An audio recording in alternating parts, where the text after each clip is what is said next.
Good morning বন্ধুরা। আজকে তোমাদের কিন্তু আমি কিছু গাছের পরিচর্যা দেখাবো, মানে কি কি ওষুধ ইউজ করি সেগুলো দেখাবো।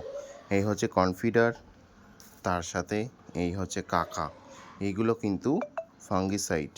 তার সাথে রয়েছে এই সুপার সোনাটা, যেটা কিন্তু ফাঙ্গিসাইড এবং তার সাথে কিন্তু পিজিআরেরও কাজ করে। আর এইগুলোর সাথে তোমাদের অবশ্যই দিতে হবে এই হেল্পার, মানে হচ্ছে এটা হেল্পার মানে আঠা স্টিকার।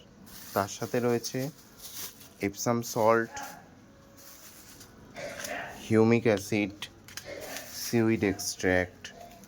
তার সাথে রয়েছে 12-0-61। এইগুলোই গাছে দিলে তোমাদের গাছ কিন্তু একদম তরতাজা হয়ে যাবে। আমার এই কিছু অর্কিড গাছ ছিল, সেই গাছগুলো কিন্তু এইরকম সুন্দর হয়েছে। তো আজকের মতো এইটুকুই, দেখা হচ্ছে আবার পরের কোনো ভিডিওতে। ততক্ষণের জন্য টাটা।